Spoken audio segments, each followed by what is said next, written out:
Alright, Bob here. I'm going to show you how to change out the actuator, the door lock actuator. This specific model is the 2007 Lexus IS250. I do believe from 06 on up for a few more years, even past that, the process is the same. And this is what we're replacing. And it is, I found this car specifically has some good miles on it, so I'm not so concerned about it being OEM, which can save you a lot of money. I found this online. It's a refurbished, and I tested it and it works out just fine. And we're going to walk through taking the door panel off, getting the actuator out. Watching the video beforehand will help you get through this process simpler. This process should only take you 30 minutes, 40 to get through everything. It's actually fairly simple. So we'll move on. To get this window mechanism, this is simply pressure with a little bit of clips, a couple clips. I would use something plastic, or if you use a screwdriver, wrap it in a cloth or something so you don't damage your interior. And again, not a lot of effort. Don't try to force it. It'll pop out. This comes out. I've obviously done some work. And your window electrical. There's a little clip, a little press down on that, and that plug will slide out. Inside, right in here in this metal bracket, I've already taken it out, but there's a regular Phillips head screw, and that just provides centers to keep the center door panel in place. You just simply pull that out, careful not to drop it in the door. Not the end of the world, because you're going to pull the door panel off anyway. You undo that. Then also up here in the lock, there's a simple plastic plate that goes here. You just get a little something, again, something plastic or screwdriver with some cloth around it or something. It comes out pretty easy. And there's a small Phillips head screw that goes in there. You take that out, and that's all you have to do before you head to the door panel clips. Door panel off, and as you can see, I've disconnected the little speaker connectors, little screwdriver on the tip of that, and a little bit of force will pop that out, not much. Then you've got your door and lock mechanism. The tip is to take the green and white out of their grooves, and then they'll just turn around. You'll be able to get those little ball ends out of the levers and mechanism there. Taking the door panel off the door jamb itself, I've kind of done this to spare you again some of the struggles or whatnot. But you have a door stop, and actually what this little spot it holds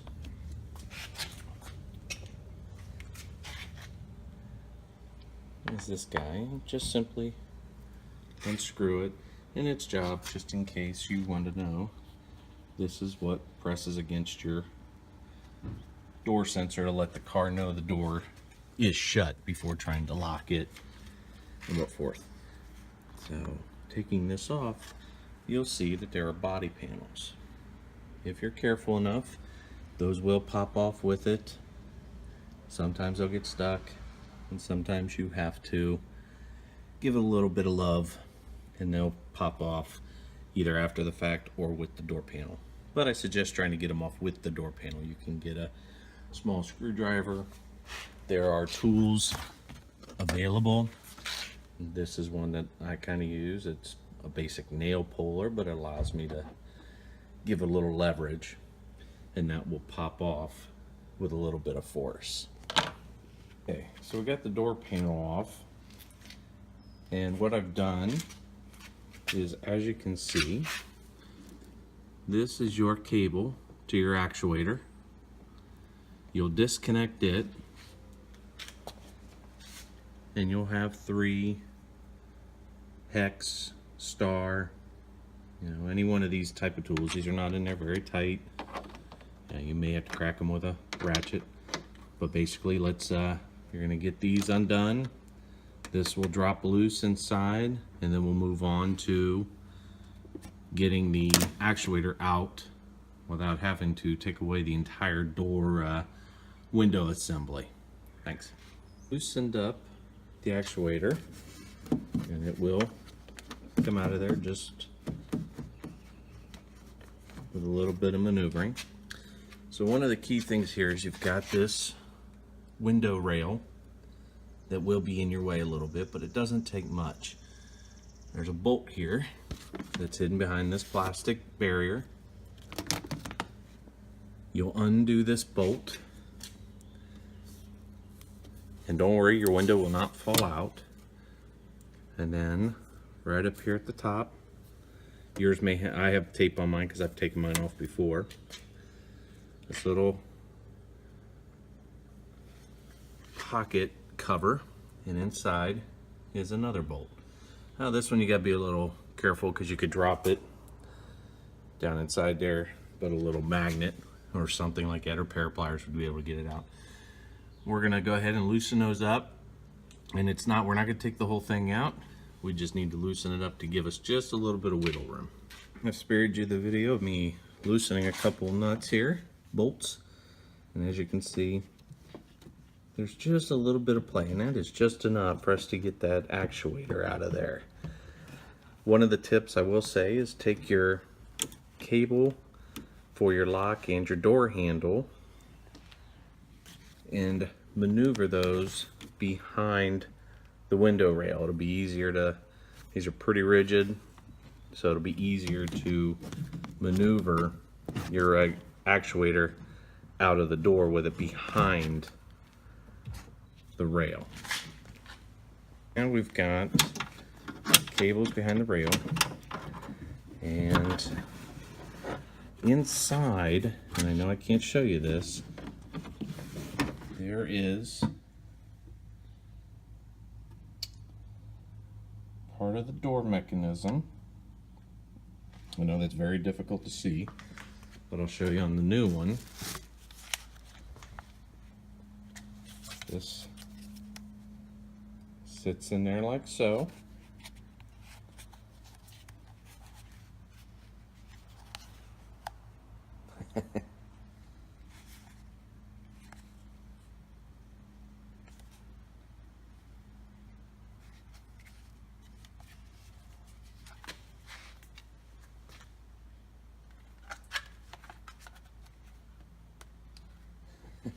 Pardon me.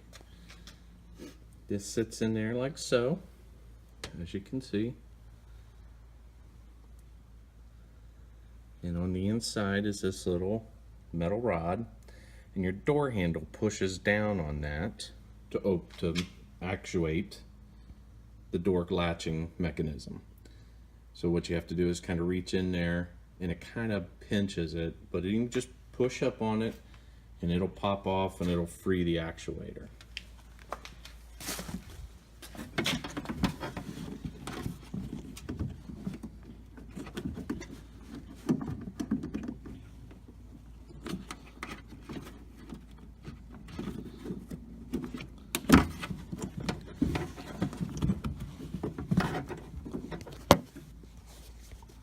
Bear with me as I bounce. Little tip: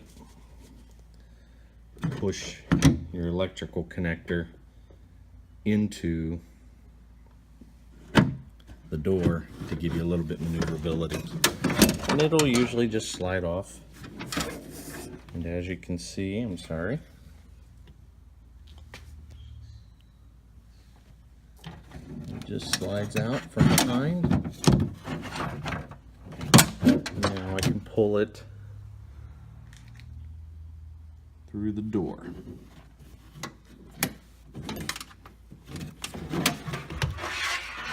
And out. And now there you go. I have the failed actuator in my hand. And now we'll go ahead and we're going to transition the cabling over to the new actuator. Now here's the biggest pain that you're gonna have with this. When you're transferring the cables from the old actuator to the new, this actuator cable just flips out and connects into there. Okay, it's got a ball on the end of the cable, and you just clip that in there. The locking on the other side here, or the other cable, they've got these clips that are a little bit of a pain to dislodge. Be careful not to break them off your new one, unless the actuator you bought came with cables pre-attached. Consider yourselves lucky. But as you can see on the flip side, there are 3 little holes. And what you have to do is work yourself in there with a small screwdriver and press a little bit of leverage on the inside to release the plastic. And there's 2 on that side and 1 on that side. To show you, here's what the inside, it'll have a little blue end, and it'll just kind of horseshoe into that little hole. Very self-explanatory when you see it. And then the other mechanism simply has this little ball on the end, and it slides in.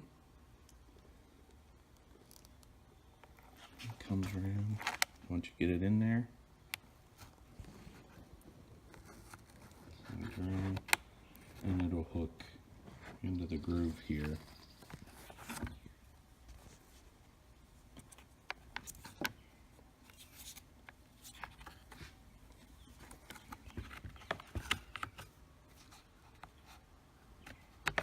As you can see, it'll snap down in there. That's snapped in there. This door is a little easier to open. This end here just slides right onto there, so we'll just give that a little push into there. Probably even bend it in.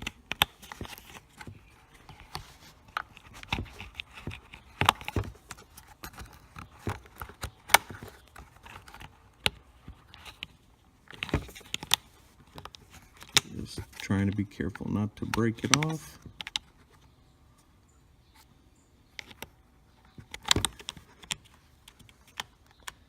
And voila, that's on there. I got that one popped off. Don't worry if you break these little plastic hinges.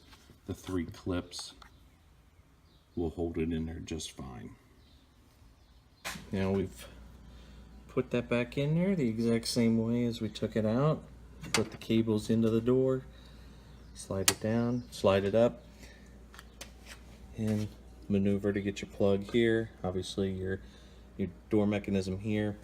And again, inside is a plastic fork that as you slide that up into the door, it basically forks right onto that little rod. Not that hard to deal with. You just have to line it up with your hand and do it blindly, and you'll get the door mechanism back in there.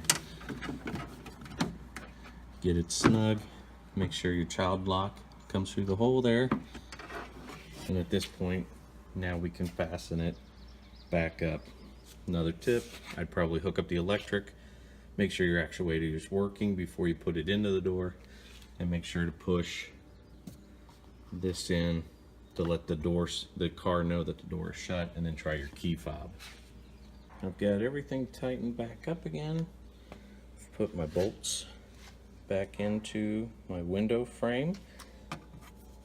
Got that one done. Just put a little piece of electric tape to keep that cover on there. Made sure to feed it right back through my barrier. If you've ever wondered, the green one is your door mechanism, and the white one is your lock. You can obviously tell because one just is on and off. This one kind of has a spring loaded. And then we're simply just give us a nice little tug and pull. The barrier.